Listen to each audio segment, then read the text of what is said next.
Ok, bienvenidos y bienvenidas a una nueva edición del Archipiélago Histórico. Mi nombre es Ramón González Arango López y en esta ocasión tengo el gusto de conversar con el doctor Diomedes Izquierdo. ¿Cómo está todo?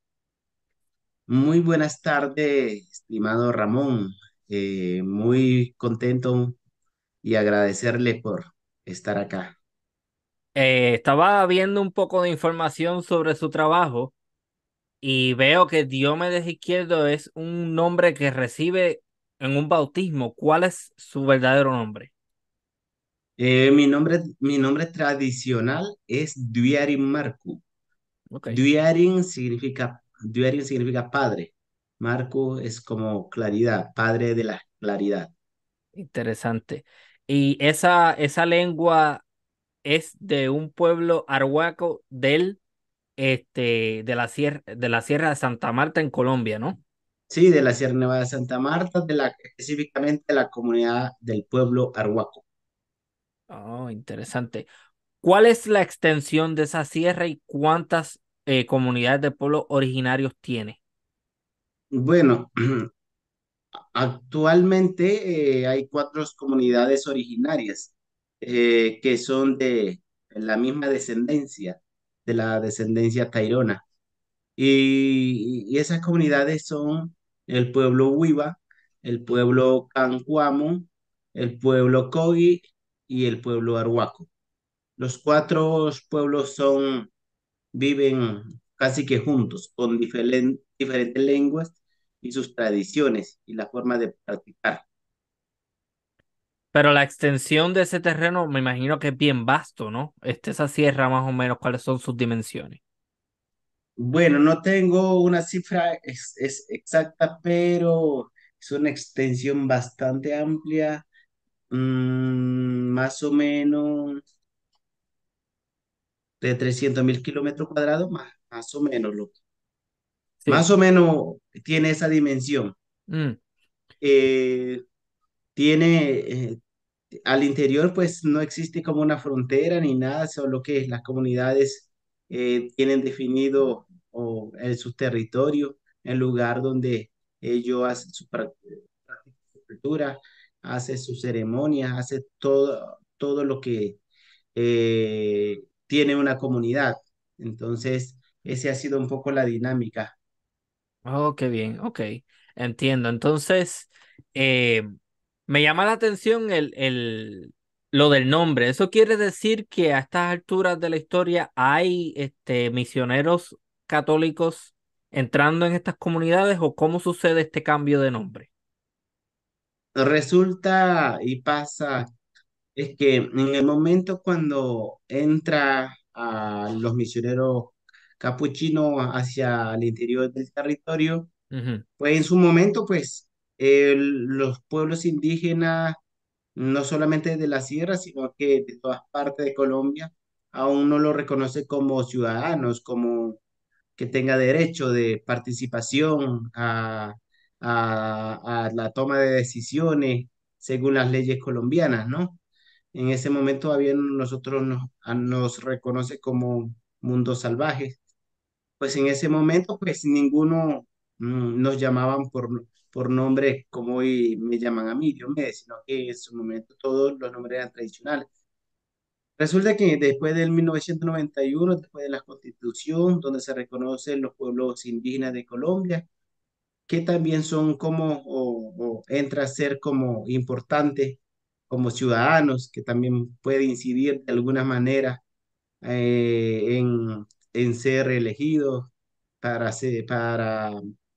hacer cualquier dinámica que le compete al Estado, ¿no? Entonces, desde ese momento, cuando a los pueblos indígenas se reconoce como ciudadanos, era necesario de que la base de datos que se manejaba para el tema de la registraduría y para tener acceso al tema de educación, tema de salud, entonces esos nombres, la registraduría no lo estaba registrando con el nombre tradicional, Mm. sino que obligatoriamente tocaba tener un nombre que era bautizado por una iglesia.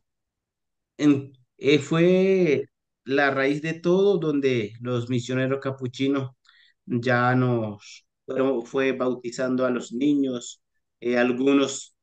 padre de familia que no tenía nombre, también era rebautizado con la iglesia, y de esa manera para que tuviera como el derecho también de tener los registros civiles, la cédula, con el nombre que ellos les daban, ¿no?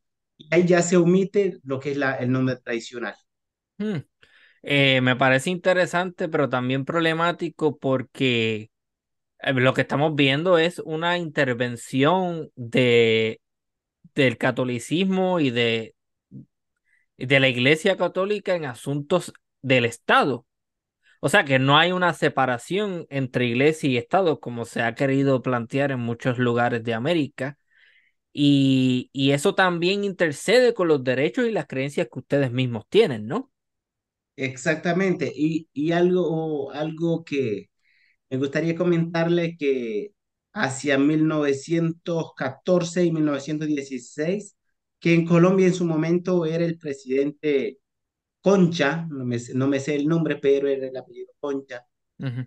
Según la historia que cuentan los mayores acá del territorio, en su momento, como no éramos reconocidos para ningún tipo de instituciones en su momento, los grupos originarios de acá, específicamente del pueblo arhuaco, dice que se desplazaron hacia la ciudad de Bogotá, caminando, se echaron 3 meses y medio. Iba en bueyes y llevaba un poquito de maíz molido que le servía para su alimento. Y fue directamente a hablar con el Vicente Concha, a solicitarle 4 cosas nada más. Uno, sobre el reconocimiento del territorio de la Sierra Nevada de Santa Marta. El territorio tenía que ser salvaguardado, protegido para la protección de la cultura. Segundo, le pidió como que le pidió que en el territorio se debería implementar la educación, entendiendo que había unas situaciones bastante fuertes, ¿no?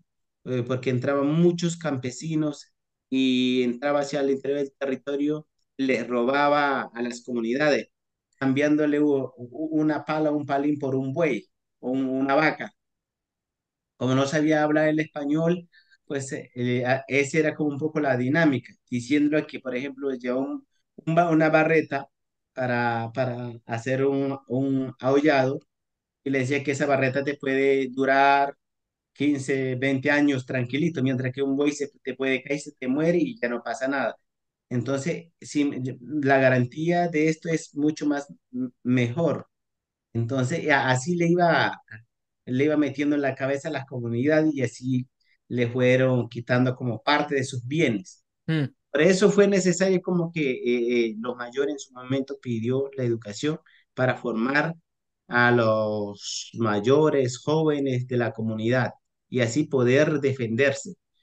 Y lo otro era sobre el tema de la autonomía, que nosotros tengamos como la decisión, la forma de autogobernarnos, de hacer nuestras propias políticas internas, ¿no? Entonces, que no tenga incidencia del Estado, que nosotros podamos manejar nuestros bienes patrimoniales del territorio.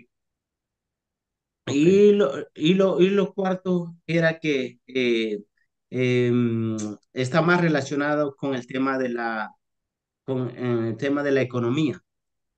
Entonces, sobre el valor que se le debería dar, todo lo que tiene ese valor simbólico, con lo que es las artesanías, de cierta manera son lenguaje simbólico que la cultura milenariamente ha tenido, ¿no? Entonces, muchas sociedades occidentales lo estaban tomando como objeto simplemente para la comercialización, y no estaba viendo como parte de esas comunidades que tienen una memoria.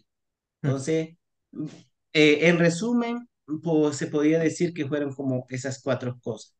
Entonces, en su momento, el presidente dice que sí, listo. Y esos líderes se vinieron caminando otra vez. Se echaron otros 3 meses y medio, en total se echaron 7 meses de ida y vuelta para hacer esa petición. Eso fue en 1914. Y en 1916, Vicente Concha mandó fue a un misionero capuchino. Ok, ajá. El misionero capuchino decía, llegó como para educarnos, para formarnos. ¿No?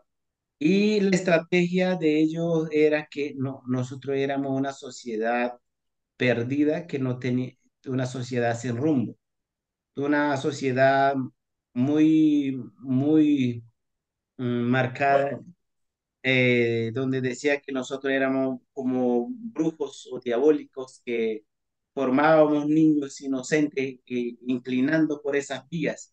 Entonces ellos venía a traernos esa religión, a ofrecernos el camino de Dios, la verdadera religión donde debería caminar, recuperar esas sociedades perdidas. Ah, Y, Entonces era como la estrategia. Entonces así establecieron unas iglesias dentro del territorio. Y cuando entraron allí, comenzaron a apropiarse del territorio y comenzaron a ampliar muchas comunidades. Entonces se les redujo el territorio y ellos comenzaron a desplazarse hacia la cima de los picos nevados, alrededor de los picos nevados. Y muchos sabedores como Mamos, que son guías espirituales, ellos fueron arrebatados y algunos hasta lo fueron asesinados por parte de ellos. Y nosotros utilizamos nuestro poporo. Le voy a mostrar. sí. Poporo, está en nuestra mochila. Entonces, no, utilizaba el poporo y la hoja de coca. Decía que como eso tenía un poquito mancha, decía que nosotros éramos caníbales. Entonces, una forma de describir así, Ujú, y ese mensaje se lo llevaba al gobierno y asimismo como eso tenía una incidencia hacia al interior de otros países y, y así se mantenía, ¿no? Entonces, como decía que estaba recuperando a esas poblaciones perdidas, esas comunidades que no tenía rumbo fijo, entonces, claro, muchos países comenzaron a donar recursos, entonces, para ayudar a las comunidades. Lo que hacían era, ellos los cogían, las iglesias católicas. Y así comenzaron ellos a expandirse hacia el interior del territorio y ahí fue donde comenzó todo, el bautismo. Muchos niños fueron raptados y se los llevaban allá en el templo y allá lo tenían en el internado. Desde pequeño se les prohibía hablar la lengua, le cortaban el cabello. Si algún familiar venía no lo dejaban ver. Y mi mamá también fue así, también mi mamá como era huérfana, se lo llevaron, estuvo en ese espacio internado y demoró mucho tiempo. Y muchas cosas pasaron así, ¿no? Muy desastrosas. wow. Y demoraron 62 años los misioneros capuchinos. Y un día los líderes tomaron la decisión y dijeron, no más, hasta aquí va a llegar todo.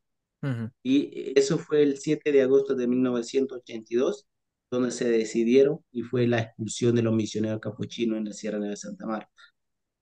Pero ya a los 62 años, muchas comunidades de mi pueblo quedaron sacralizados, religiosos, donde actualmente existen muchos arhuacos religiosos católicos en mm, el interior, como el producto de todo eso, lo que había pasado en ese momento. ok. Pero cuando me dice que ellos llegaron y rápido los tildaron de demoníacos y de que creían en el diablo y todo eso, ¿así mismo se lo decían o era un discurso un poquito más sutil que eso?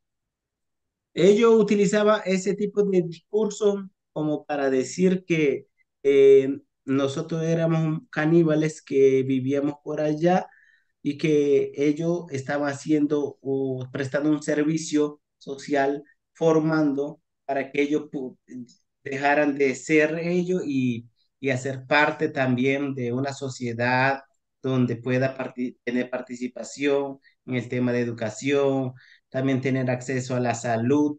O sea, todo ese discurso lo manejaba. Si bien el gobierno sí había prometido de que sí iba a hacer eso, pero precisamente no nos envió eso, sino que nos mandó fue la cura. Sí, ok, entiendo. Y esas acusaciones de canibalismo me sorprenden porque esas acusaciones de canibalismo las vemos desde el principio de la penetración europea en las Antillas. Rápido que entran los europeos, específicamente los españoles y después los franceses, etcétera, empiezan a llamar a estos pueblos originarios que habitan las islas del Caribe como caníbales, pero no hay realmente ningún tipo de evidencia que muestre que ese planteamiento era verdad. Entonces, me llama la atención que a estas alturas de la historia me estés comentando que debido a que ustedes consumen coca y que eso deja manchas, rápido la interpretación es, comen gente. ¿Qué nos puedes decir sobre eso? Bueno, era, era algo que para nosotros fue un golpe, ¿no? Una, ser muy racismo contra la sociedad originaria, no solamente el pueblo arhuaco, sino las demás comunidades. Si bien en nuestra cultura, en nuestras normas o principios de la naturaleza, eso nos caracteriza como arhuaco, eso nos caracteriza como el ser huiva, el ser cogi, el ser cancuamo de lo que vivimos en la Sierra Nevada de Santa Marta.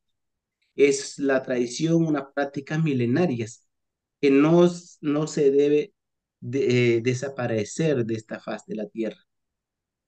Hay algo que los mamos han dicho, por ejemplo, la coca protege mucho la dentadura para nosotros.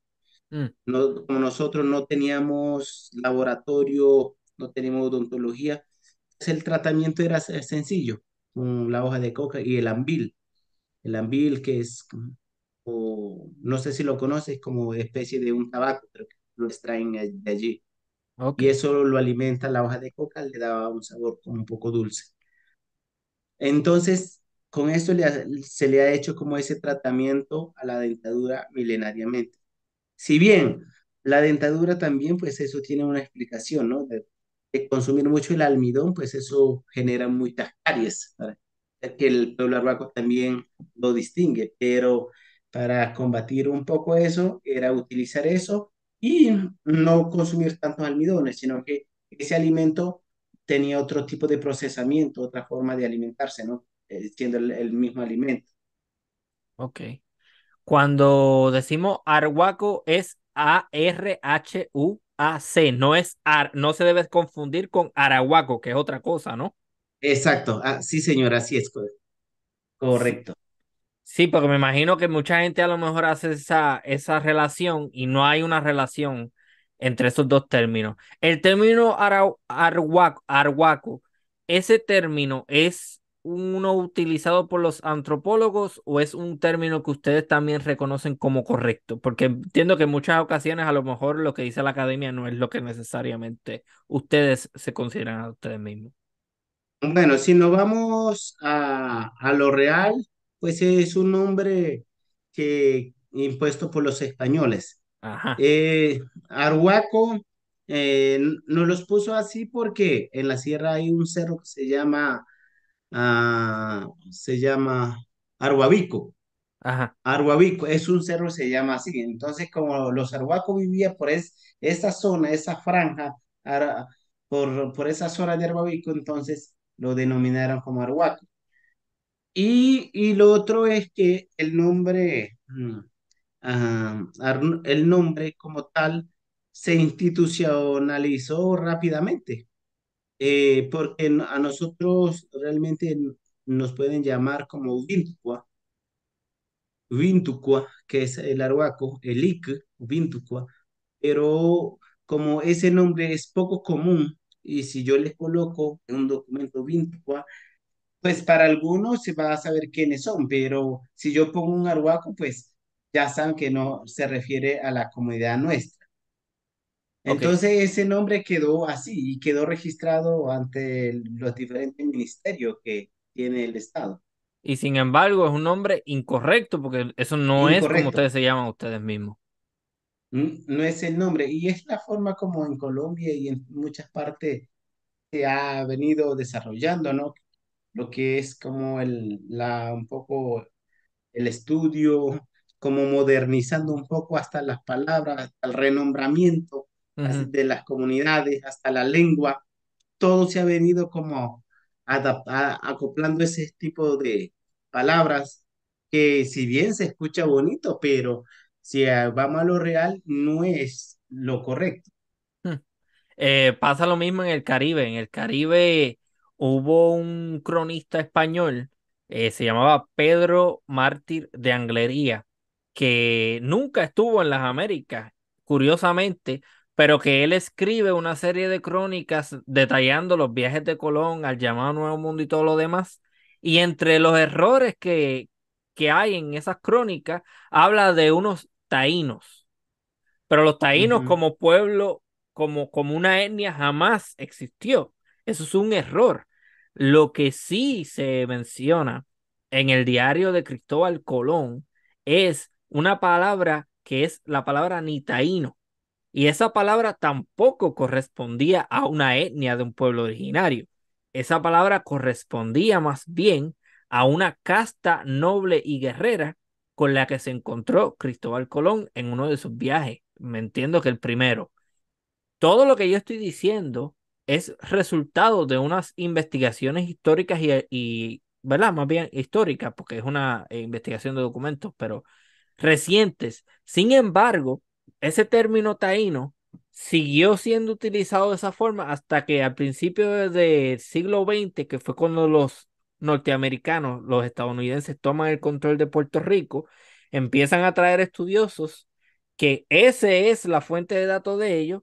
¿Y qué pasa? Eventualmente esos arqueólogos y esos antropólogos estadounidenses crean una etnia taína. Entonces vemos cómo un error de varios siglos atrás hace que esta gente corra con esa idea y te hablen de una etnia que nunca existió. Y sin embargo hay gente hoy en día que se identifica como si fueran taínos, lo cual es un error grandísimo. ¿Qué nos puede decir sobre eso en el contexto colombiano? Yo creo que en eso sí estamos de acuerdo. Casos que ha ocurrido en Colombia y en varias comunidades, ¿no?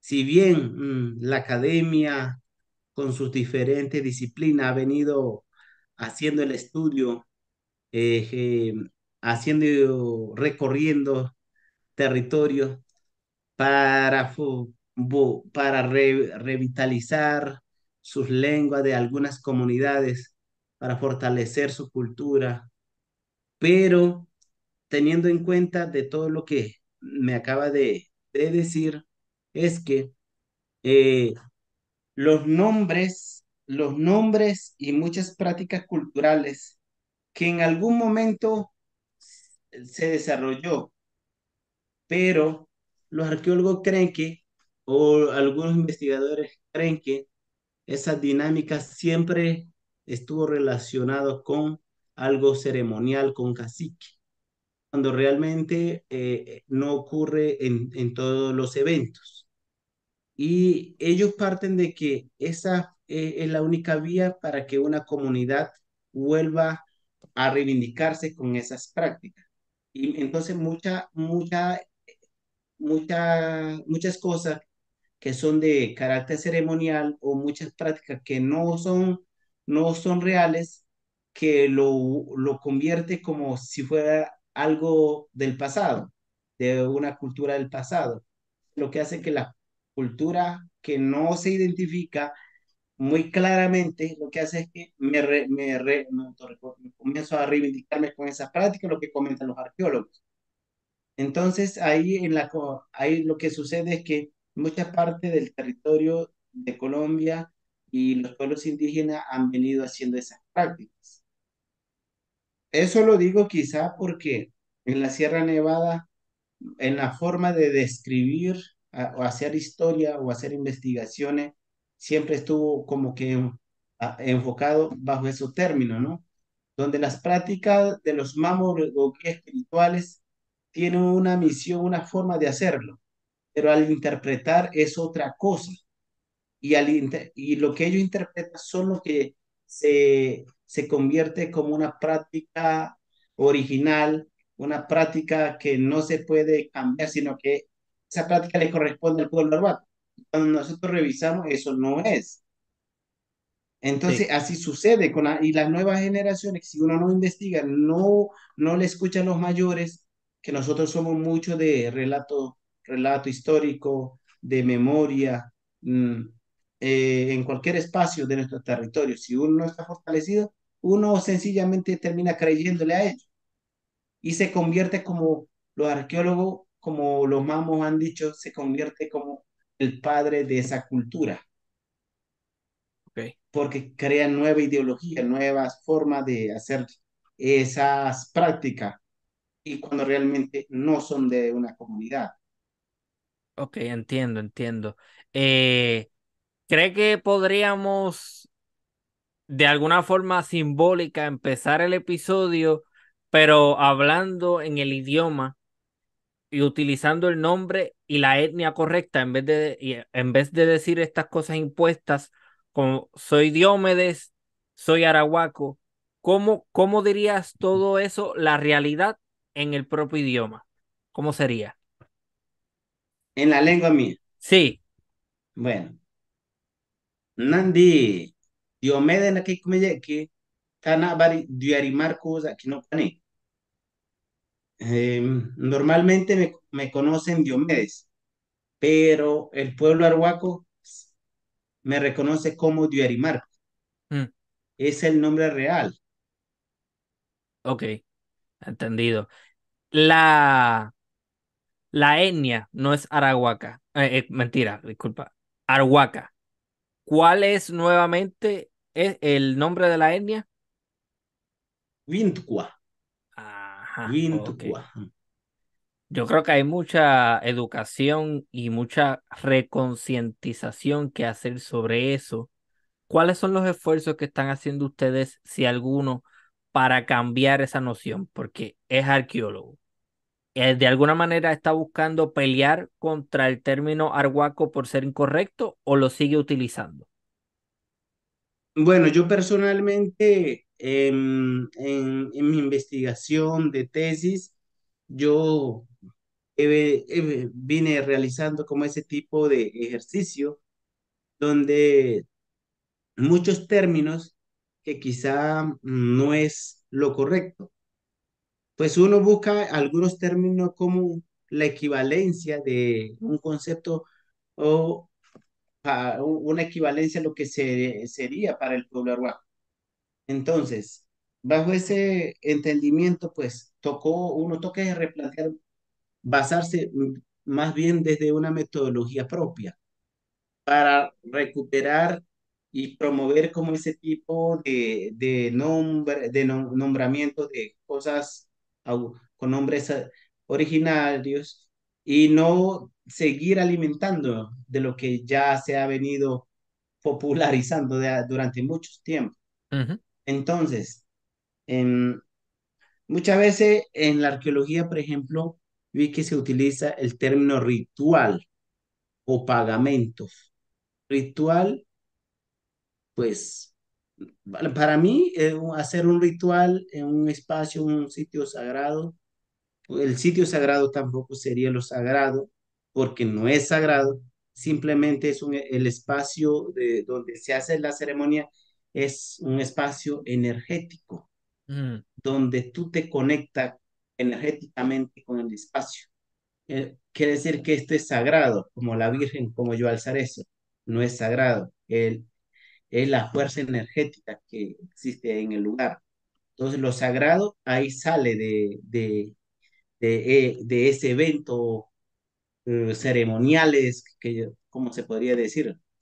Y cuando nosotros hacemos ese procedimiento de lo que es el trabajo espirituales, todas las ceremonias espirituales, con unos ciertos materiales simbólicos, un antropólogo diría, un arqueólogo diría, están realizando un pagamento a tal lugar para que el agua no se vaya a secar, un ujú, ejemplo. Los mamos dice, nosotros no estamos haciendo pagamento, estamos haciendo una retribución espiritual, retribuirle a la madre de las lagunas, la madre del viento, la madre de las rocas, retribuirle. por todo lo que ellos nos aportan, por todos los beneficios recibidos. Nosotros simbólicamente le retribuimos, le devolvemos lo que para que ellos sigan existiendo, para que ellos energéticamente puedan seguir alimentándonos.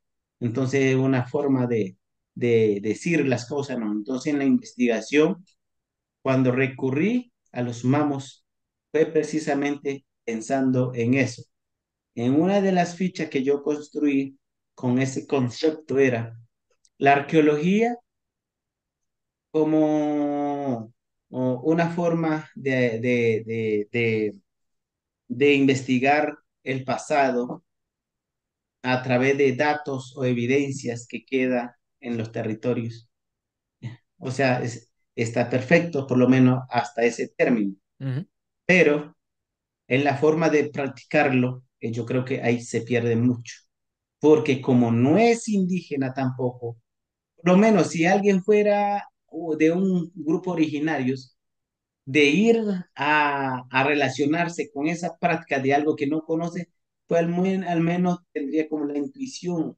No creo que sea lo correcto si yo digo de esta forma, pero alguien que es ajeno toda la vida, su generación ha sido ajeno y venir a hablar de eso energéticamente no va a ser compatible, por lo tanto no va a entender todos ujú, esos datos que existen en el territorio.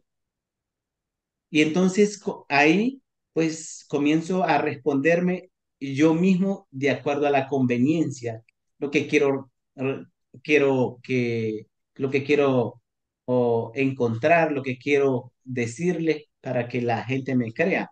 No es eso, yo creo que hacer la arqueología es una manera más consciente desde un término de identidad, término de cultura, yo creo que todo parte desde allí, ¿no? Si no hay una conciencia y un entendimiento amplio sobre de cómo tratar la cultura material del pasado. O sea, va a ser bastante complejo. No, ese material lo utilizaron para moler.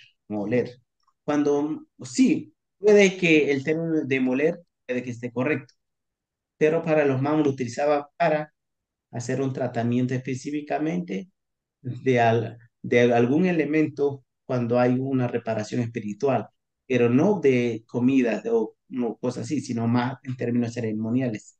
mm, Entonces son cosas que se va encontrando. sí. Y ahí donde yo me propuse hacer una arqueología no invasiva, una arqueología en excavación. Pero entonces la gente dice, si la arqueología se hace mediante la excavación, si tú no haces eso, entonces usted no es arqueólogo, usted es un antropólogo, o puede ser de otra forma, entonces ¿por qué no estudiaste esa carrera? Muchas veces me preguntaba. Es que la arqueología es amplio. La arqueología no es simplemente excavar.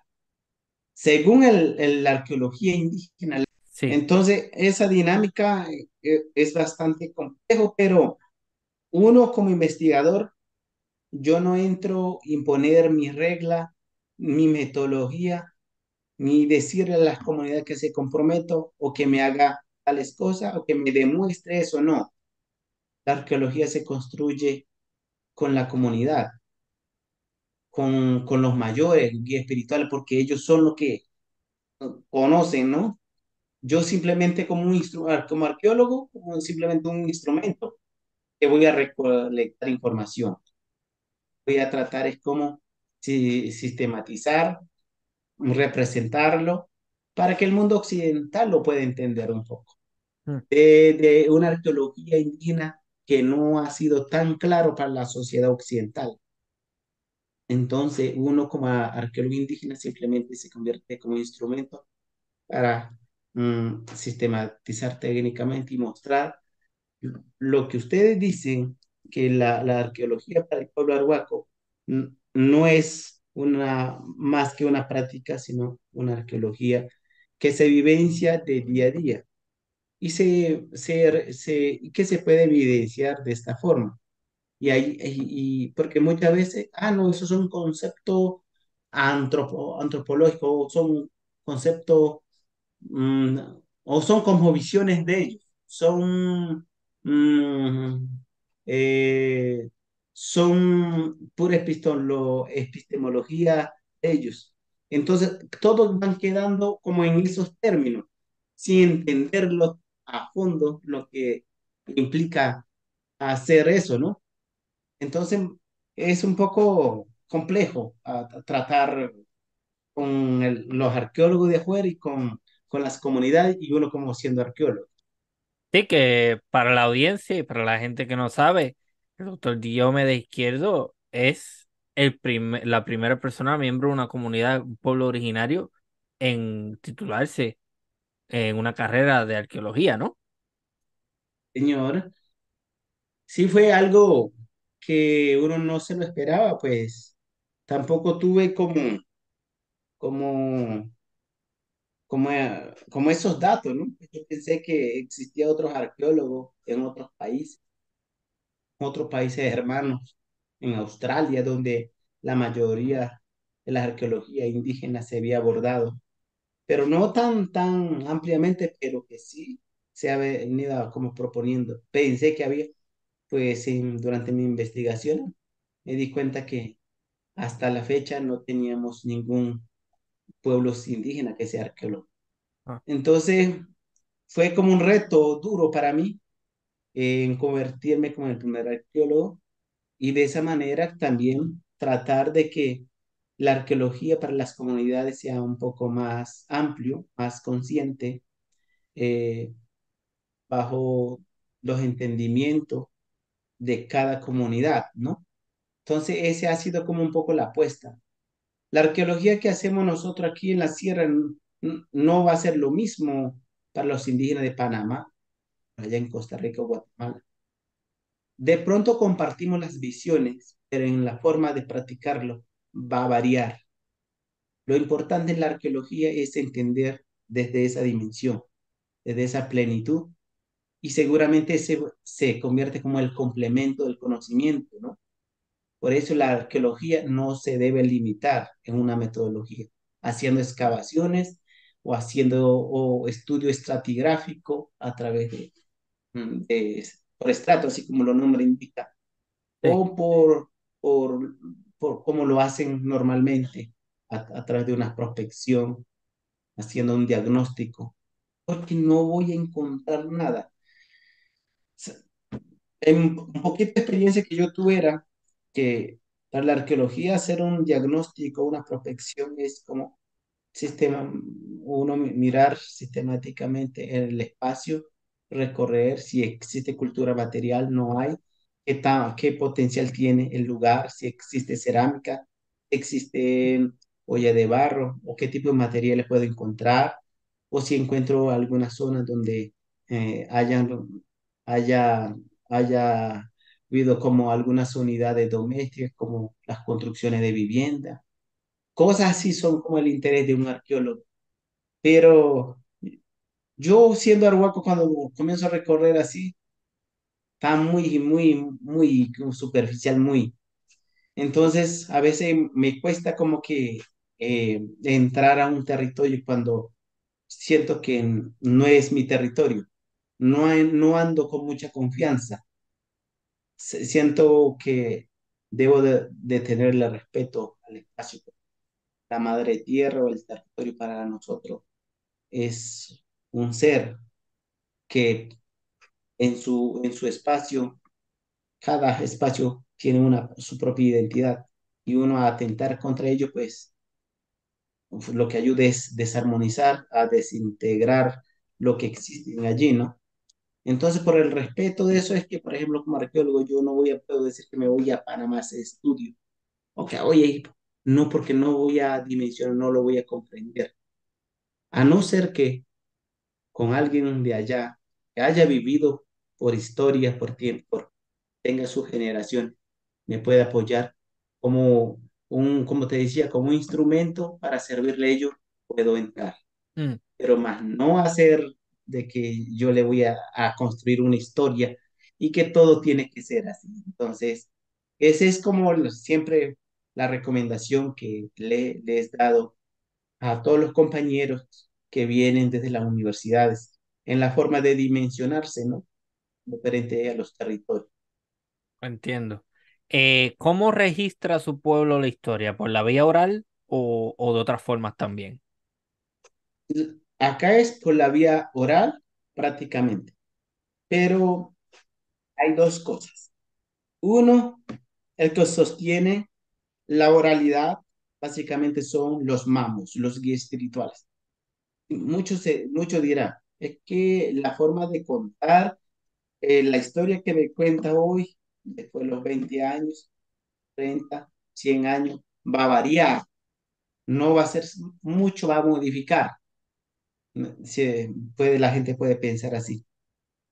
Lo que pasa es que la Sierra Nevada, como te decía, cuando el pueblo arhuaco por primera vez en la historia fue a Bogotá a hablar con Vicente Concha, a que se le reconociera el territorio de la Sierra Nevada, era precisamente para delimitar unas áreas específicas simbólicamente, porque ellos sabían que ahí estaba el lenguaje que sostiene a los cuatro pueblos de la Sierra Nevada de Santa Marta. Ujú. ¿Y sabe cuándo fue reconocido ese territorio? Desde 1914. Se reconoció en 2018 con el presidente Juan Manuel Santos. Wow. Pasó más de 100 años, 104 años para que el territorio fuera reconocido como, fue reconocido como por parte del Estado, Ujú. como territorio ancestral. Y en el territorio ancestral, usted puede buscar en Google la línea negra de la Sierra Nevada de Santa Marta y te muestra la línea divisora, la línea simbólica de la Sierra Nevada. Ahí está. Entonces, en cada una de esas líneas existe unos pilares de conocimiento que sostiene la identidad, la cultura de los cuatro pueblos. Entonces, los mamos a través de esos pilares, a través de esos lugares energéticos importantes para la cultura, desde allí se desprende el conocimiento y el mamo se lo transmite a sus generaciones. Y el conocimiento no se pierde porque están grabados en las piedras de petroglifos. Muchos elementos de la naturaleza guarda ese lenguaje, ¿no? Pero todo ese tipo de lenguaje se entiende que son como principios o normas de la naturaleza nada más. Mm. Lo que quiere decir es que nosotros no podemos decir que somos guardianes de la sierra, así como así como podemos decir que somos guardianes, existen muchos guardianes en el territorio, porque en el territorio hay una línea de guardián de las aguas, otra línea de guardián de los animales, otra línea de guardián de los ambientales, línea de guardián de los humanos, de los reptiles. No existen conocimiento, existen como línea de conocimiento así. El quien sostiene de ellos, ellos son los guardianes. Nosotros lo único no somos guardianes, todos somos guardianes. Entonces, entender esa dinámica, esa forma de cómo se dinamiza nuestro territorio, lo interpreta solo los mamos, que son los guías espirituales. Ellos nos los transmiten a nosotros y así nosotros seguimos creando la cultura, identificándonos con nuestra identidad en la forma de hacer nuestras artes. Entiendo. Sí, me iba a decir. Sí, te iba a comentar algo, y algo que en este momento yo estoy haciendo algo le voy a comentar brevemente. El Ministerio del Deporte acá Sí. ha dicho, nosotros queremos apoyarlos a las comunidades indígenas de Colombia. Hay 5 organizaciones en el país que amarra 115 pueblos indígenas. Y en la organización nuestra, que es la Confederación Indígena Tairona, en este momento estamos creando un espacio de formación de prácticas ancestrales, donde justamente nos encontramos fortaleciendo a los jóvenes y niños de esa práctica ancestral que tiene que ver con el deporte, la forma de aprovechar en el tiempo libre, la forma del esparcimiento, todo eso. Entonces, me di cuenta que el arhuaco de acá de mi comunidad, el deporte no lo ve como deporte. El deporte lo vemos como algo que nosotros hacemos diariamente. No lo vemos tan deportivamente, sino como, ni tan folclóricamente, Sí. sino algo que uno realiza a diariamente. Todas esas acciones que implican la fuerza, la caminata o el tejido, todo eso son parte de, de esas actividades, que son actividades lúdicas. No, Entonces, son cosas que desde la arqueología me ha permitido cómo entender esa dinámica y que hoy se sigue haciendo. no, y me parece que eso es lo natural, porque me parece en gran medida muy triste que nosotros en la llamada civilización occidental veamos actividades físicas como deportivas. Y ustedes lo hacen, es normal moverse, es normal caminar, pero para nosotros constituye un esfuerzo salir del sedentarismo, de estar en la cama, de estar en el sofá, de estar sentado, de estar viendo televisión o algo. Constituye un esfuerzo hacer algo físico y hay toda una narrativa completamente diferente de lo físico y de hacer algo como deporte, como saludable. Sin embargo, no existen esas consideraciones para ustedes, por lo que estoy escuchando, porque son cosas normales y naturales que se hacen en el diario vivir. Entonces me parece que en esa medida nosotros sí tendríamos mucho que aprender de los pueblos originarios, porque hemos ido hacia otro plano. No me atrevería a decir necesariamente hacia la vagancia, pero sí hacia una forma de vivir que no es tan natural. Sí, lo que nosotros entendemos es que las cosas que se realiza en cada espacio debe ser acorde a lo que nos fue dejado, ¿no? No hacer las cosas que esté de, fuera de la cultura, por así decirlo. Por ejemplo, por querer hacer algo, como innovar algo, que de pronto muchas veces son cosas que no va a ser compatible en el espacio, en el lugar. Entonces, eh, eso nos va a llevar como a confundirnos nosotros mismos. Entonces, lo que acá siempre se busca es que todo lo que se haga debe estar orientado, debe tener un sustento cultural, un fundamento de por qué hacerlo, porque si camino, por qué camino, porque de pronto el atletismo para el mundo occidental es simplemente algo, un deporte. Que de pronto para el arhuaco no corre por correr, el arhuaco corre o camina para reconocer su territorio, para identificar su identidad en el espacio. O sea, va es observando, ¿no? Porque un deportista se va, o sea, simplemente quiere llegar a la meta, no le va a importar lo que existe en su entorno. Mientras un ciclismo, por ejemplo, del Tour de Francia, por ejemplo, Mm, ¿qué conciencia va a llevar ahí? ¿Qué va a reconocer? Simplemente le interesa llegar allá. sí, sí, sí, sí. Entonces, es una cosas que de pronto uno dice, bueno, por algo serán hermanitos menores, decimos los indígenas, los Ajá. arhuacos y la Sierra Nevada. Los hermanitos menores son sociedades occidentales, que desde el origen dijeron, nosotros fuimos los primeros. Segundo, vinieron los hermanos menores, que son sociedades occidentales. Entonces, como sabemos que los hermanos menores, siempre los hermanitos, no prestan mucha atención. Le gusta coleccionar cosas, traer juguetes, revolver, jugar, se divierte, pero y listo. Entonces los hermanitos menores andan sin conciencia.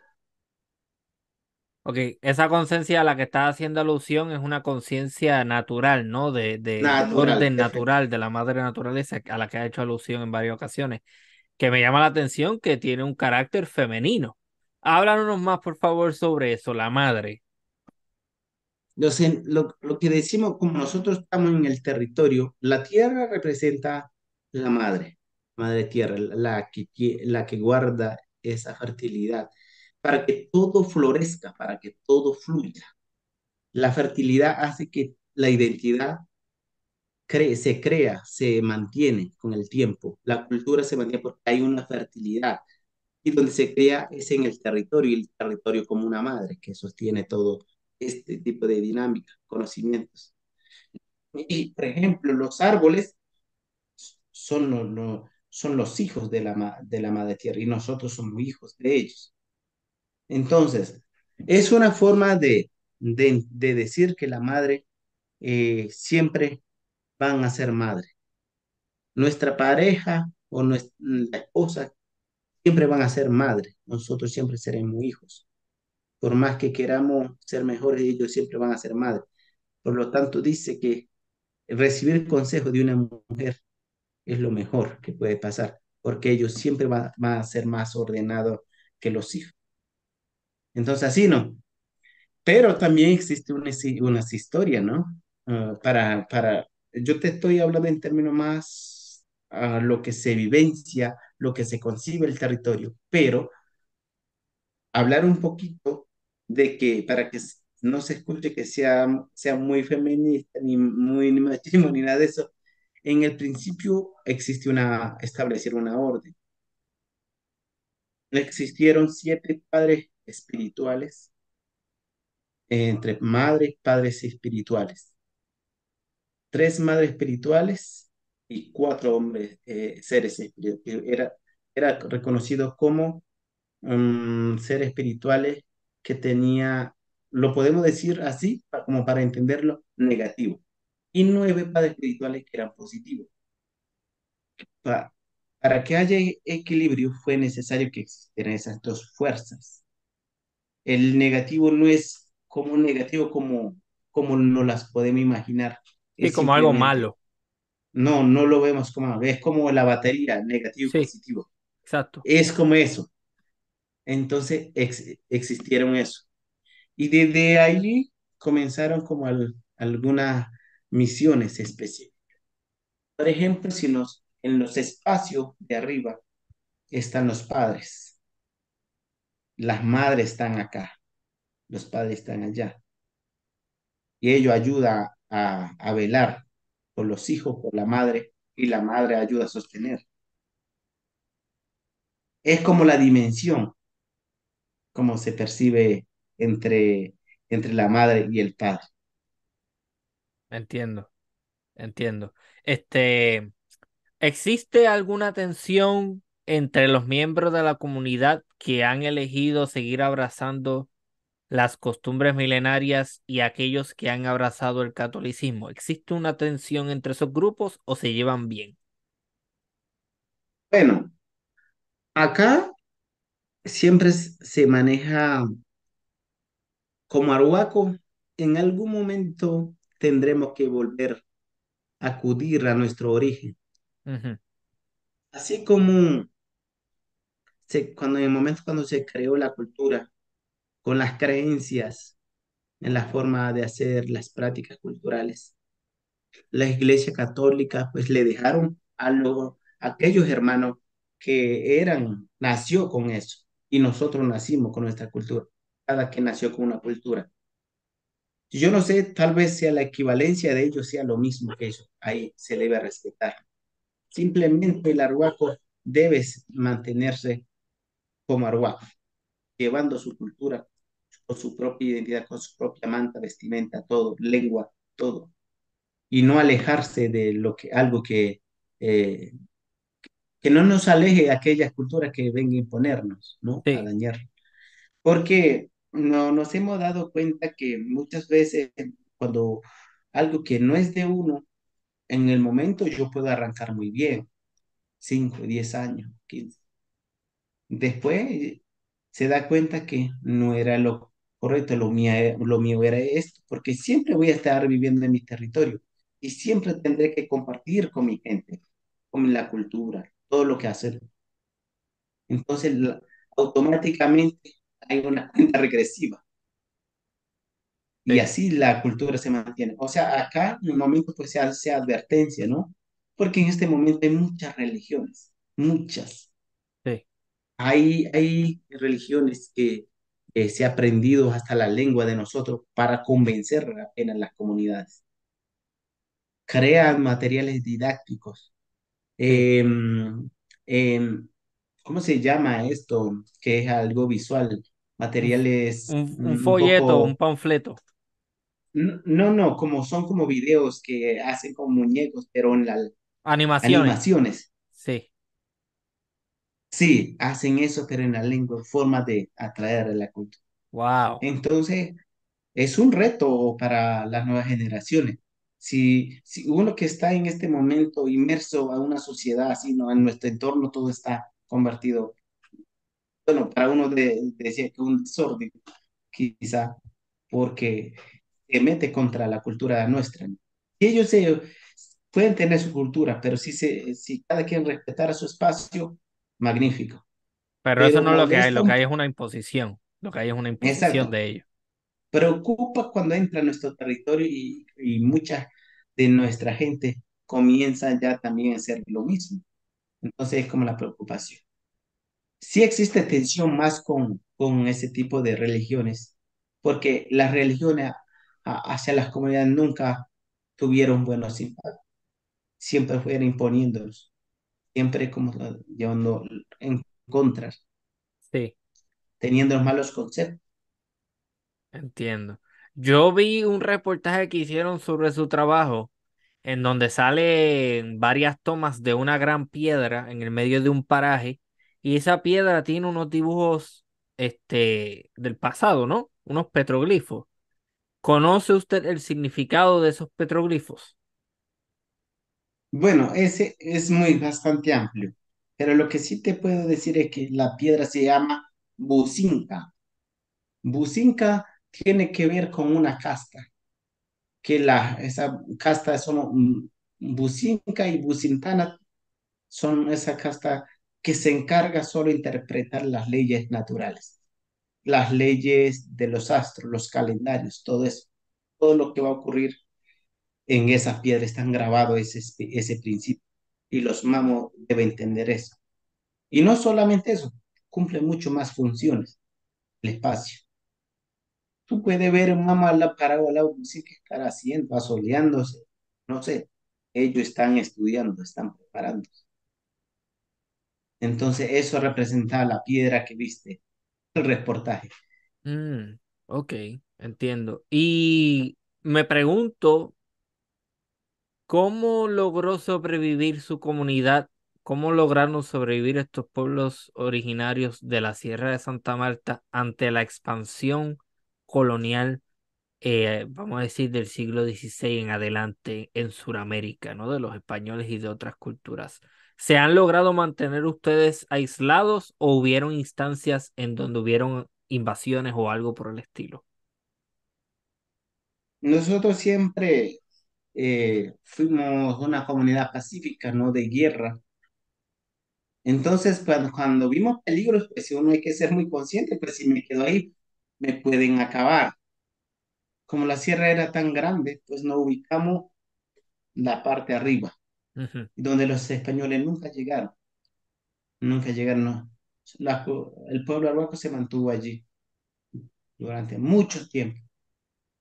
Hasta 1900 y algo fue que comenzaron ya a expandirse, porque ya vieron como un poco más tranquilo.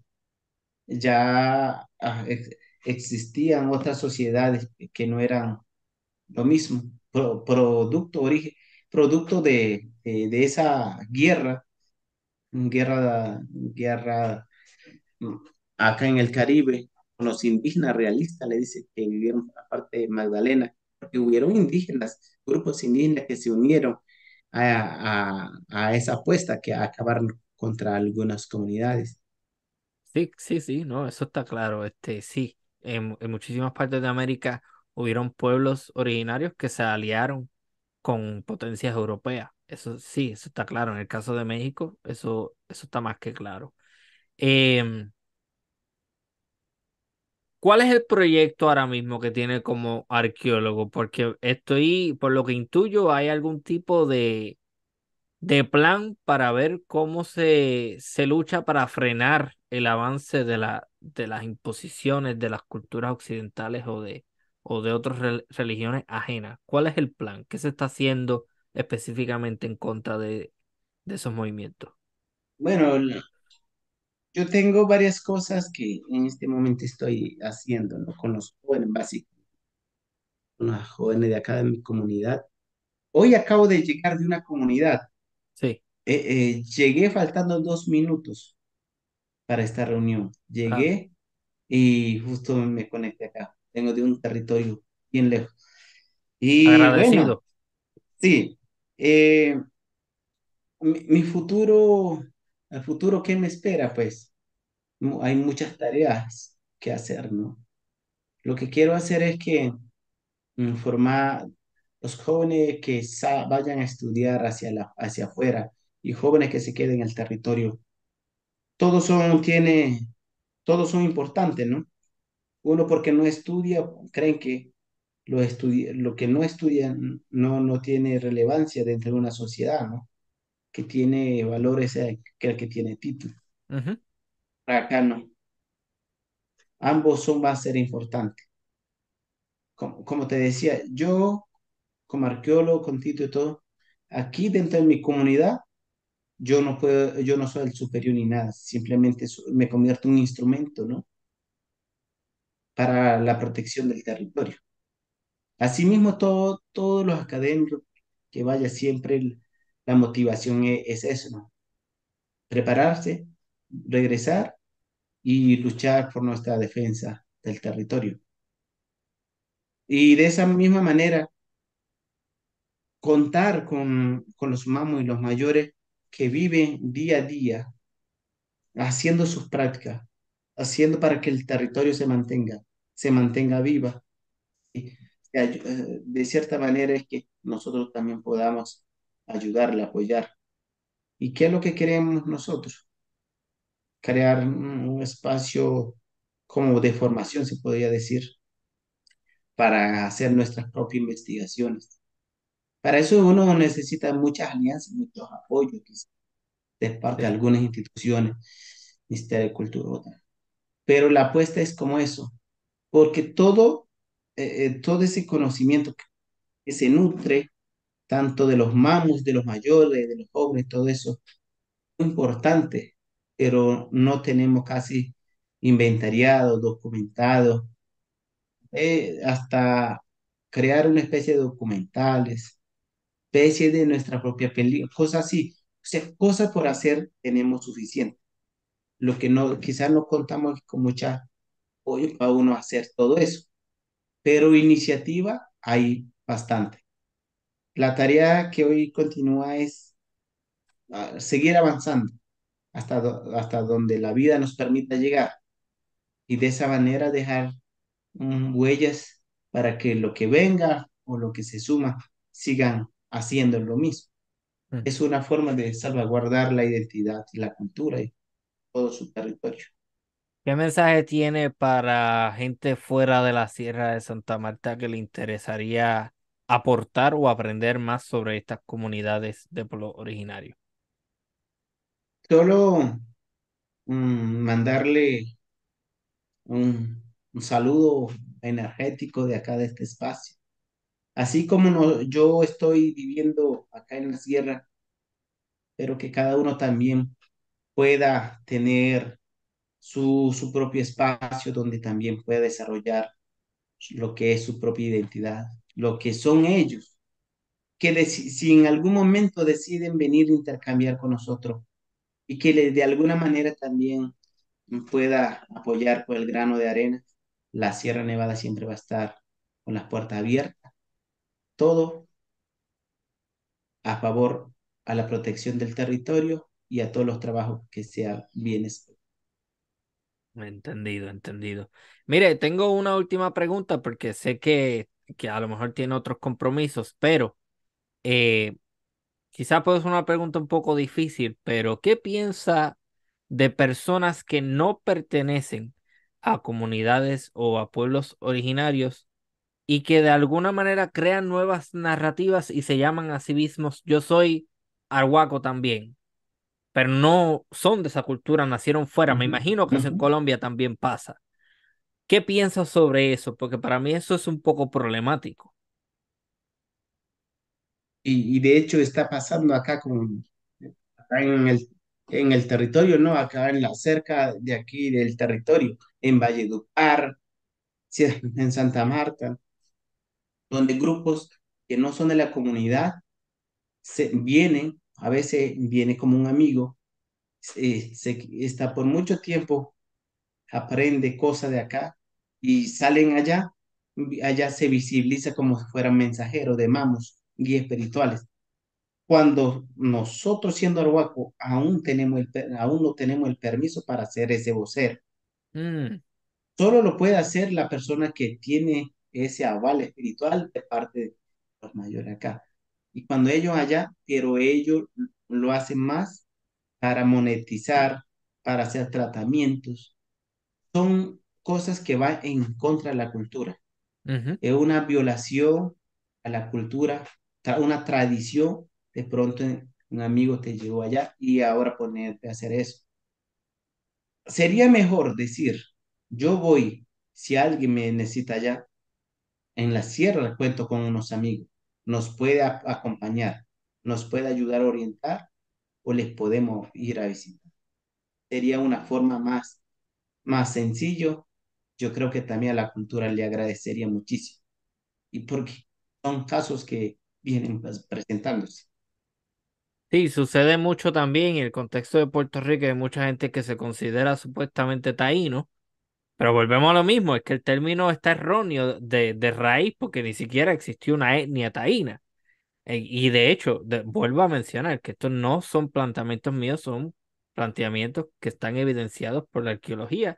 Específicamente los datos que mencioné al principio de la conversación son el resultado de unos estudios de muchísimos arqueólogos que recoge uno en particular en un libro de Eduardo Frías Etayo, que es un arqueólogo cubano.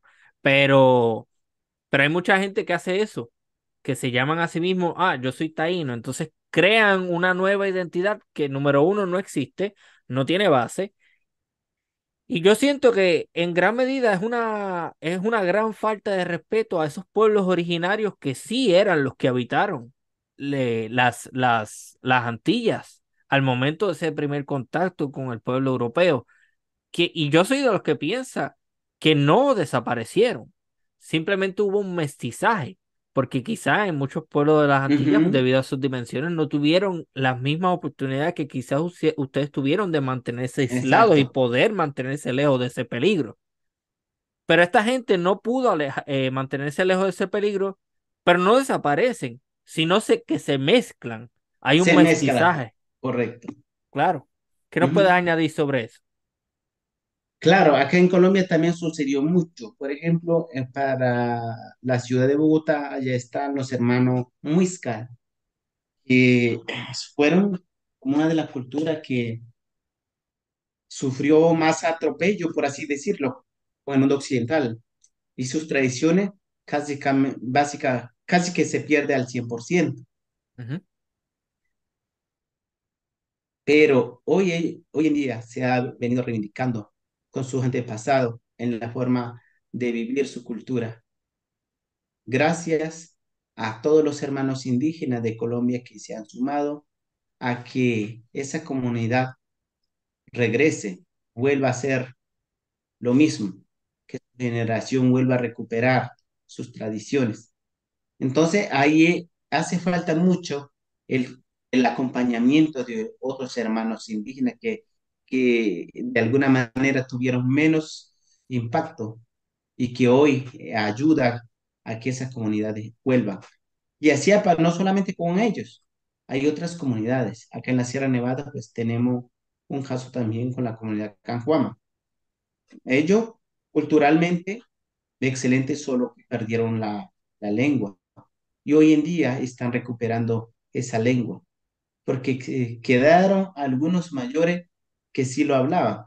Entonces, ello necesita acompañamiento de los hermanos de la Sierra Nevada de Santa Marta. Y ese ha sido como la solidaridad, como se ha hecho, ¿no? En el territorio.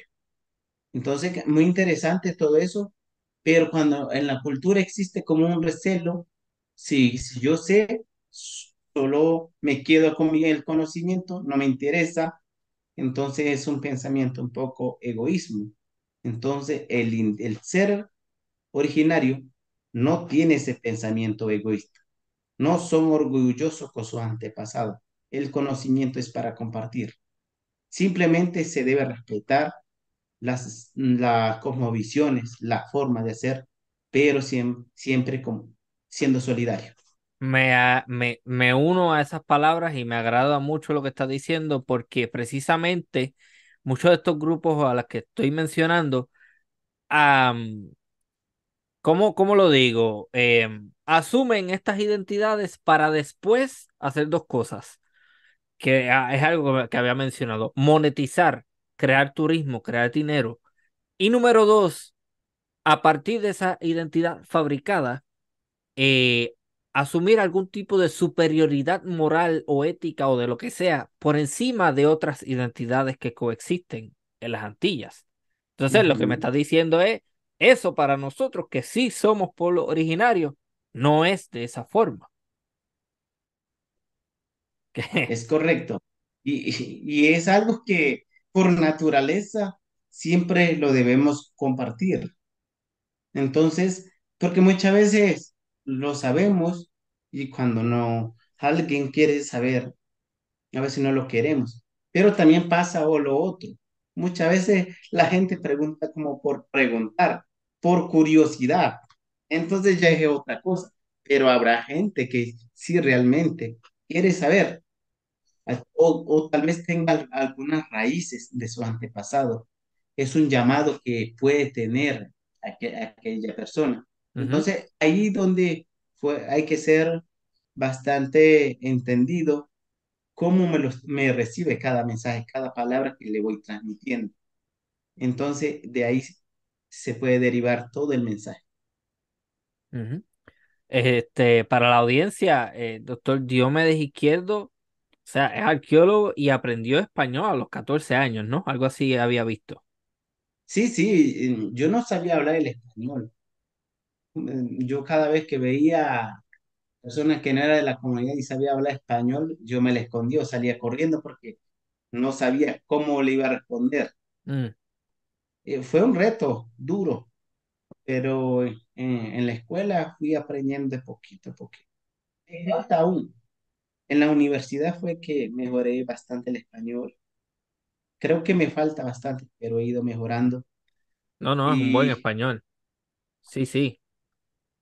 yo creo que me va mejor escribiendo que hablando a veces, pienso. No, no, no, no, está chévere. Lo que pasa es, hago el comentario porque me parece fenomenal que ustedes hayan mantenido su cultura y su lengua, porque también se ha dado el caso de que muchos pueblos originarios, desafortunadamente, las lenguas se han perdido. O sea, que en el caso de ustedes eso no sucedió y eso me parece fantástico. Por eso hago el comentario de que aprendió español a los 14 años. O sea, para que la gente entienda que no, esta gente todavía está hablando la lengua que han hablado por milenios y eso es fantástico. Eh, para ir terminando, puede despedir este episodio en su lengua. Gwandi, Zainari ni mi Kevin, Ema Bintangwani Kachinase, tú Azari y Pana con Azarizano, mi Kevin. Para todos los oyentes, les mando un fuerte abrazo y que este mensaje que compartimos hoy, ojalá sea de muchos beneficios, que les pueda ayudar en algo y que cuando guste la Sierra Nevada siempre va a estar con las puertas abiertas. Muchas Ah, gracias. Ahí lo tienen. Muchísimas gracias, doctor Diomedes Izquierdo, y esta ha sido una nueva edición de Archipiélago Histórico. Hasta la próxima.